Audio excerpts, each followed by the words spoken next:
what that Minnesota game against the Buffalo Bills was everything but a heart attack. Just watching every agonizing second there in the fourth quarter. Josh Allen, Kirk Cousins battling it out. Josh Allen with the 3 late turnovers. Minnesota 8-1 on the year. This week, they get another tough test as they welcome in the Dallas Cowboys, where they are a home underdog. I'm actually a little bit shocked by this Vegas line. I don't understand the rationale a little bit unless Vegas knows something that we don't know, which I always assume the Vegas knows something that we don't know because they always tend to know the unknowable prior to these games. Kyle, what do you make of this line and respectively the Minnesota game that we just saw?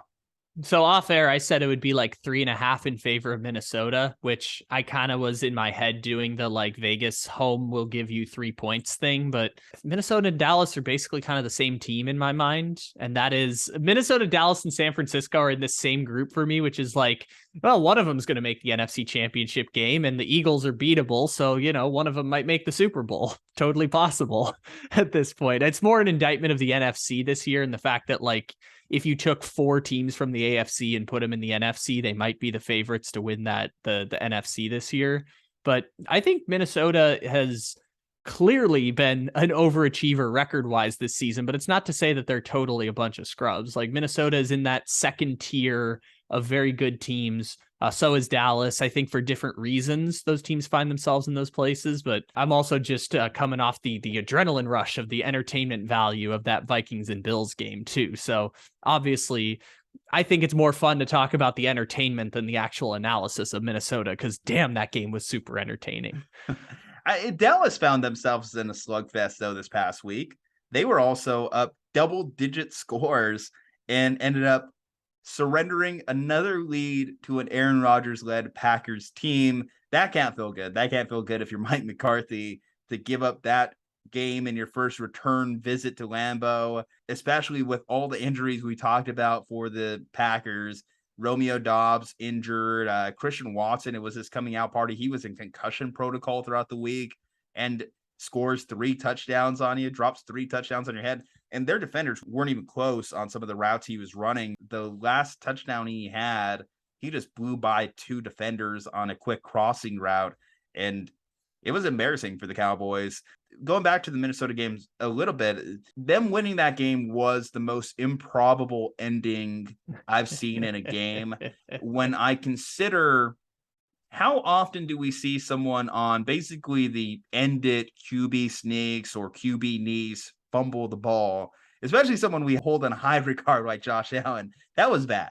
That was embarrassing. If you're Josh Allen, that's something that you're going to have to beat yourself up over, because how? I mean, I understand the picks a little. Baby. I understand the picks a little bit. Sure, the picks happen. You're just trying to make a play. You're just trying to throw in a tight window. Josh Allen has the tendency to overestimate his arm sometimes. He has a little bit of Jay Cutler in him, but he's more likable. But to have the fumble in the end zone when you're backed up like that clearly didn't go to the Jimmy Garoppolo, Tom Brady school of quarterback sneaking. Between him and Kirk Cousins, both failed on that last 2 minutes.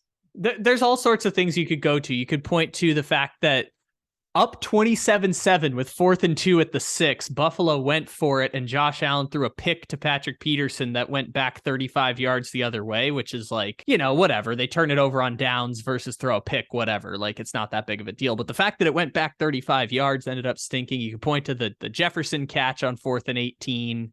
You could point to the Kirk Cousins dive at the goal line. You could point to Josh Allen's fumble. You could point to the Gabe Davis play. You could point to the start of overtime and the pass interference on Jefferson. The one that everyone's forgetting that actually I think is like the second or third most interesting is the play before the Kirk Cousins QB sneak that failed.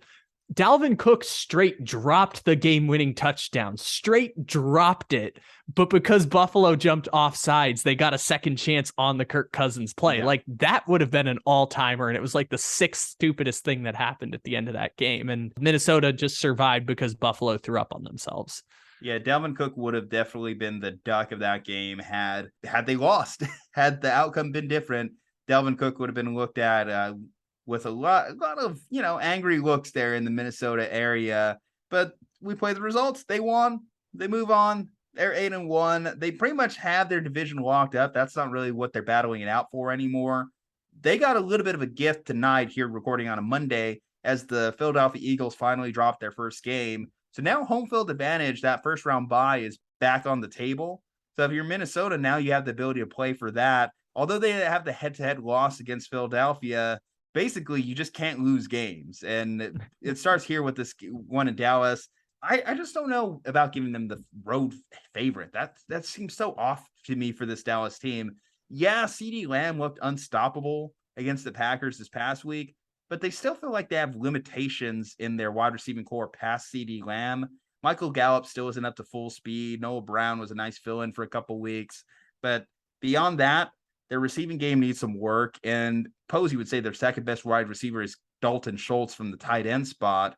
Running back-wise, Ezekiel Elliott, he missed another game, questionable with a case of Tony Pollard being better than him, as one popular fantasy football analyst had put out there on Twitter. Tony Pollard has outplayed Zeke, so still wondering what that split is going to be when Zeke does come back and how they're going to work, mix and match those two. I think I'm leaning Minnesota just because I like their offensive talent more. And what they've been able to do defensively, obviously they're improved from last year's defense. Everyone's healthy this year. Patrick Peterson kind of looking like a new man. I suppose if you got one speedy wide receiver one-on-one coverage with Patrick Peterson, he would get blown by in an instant. But that's not what they're asking him to do this year. And I think that we've seen a bit of a revitalization of him in the secondary. So it's nice to see. It's nice to see as far as a comeback player story. Kevin O'Connell seems to have that offense working at full steam. So he's an early coach of the year candidate between like him and Pete Carroll. I've seen as far as the recent Vegas odds. Dayball too. Dayball's going to be. Dayball is up there as well. I mean, the Giants are currently 7-2 still at this point. So if you're the Cowboys again, too, you can't afford to lose any more ground in your division because the Giants are ahead of you and the Eagles are obviously ahead of you. As it regards the Vikings defense is one of these teams that I always say every year, the turnovers mask some problems. They've generated a lot of turnovers and it masks a lot of issues. I think they're ranked 18th in defensive DVOA so far this year, but they have one of the best turnover differentials in the league so far. And it's not because Kirk Cousins isn't turning it over. It's because they're forcing a lot of turnovers. So that's one situation there where I think Minnesota's defense is kind of like built on a rocky foundation, but it's better than the last 2 years, which was 25th and 27th in the league. So it's certainly an improvement, and maybe that's all they need. We could talk about home field advantage. I don't particularly think it's that important because, like, what does home field advantage matter if they're going to be underdogs against the Cowboys anyways, like they are in this game? So home field advantage would be nice, but got the skull claps going.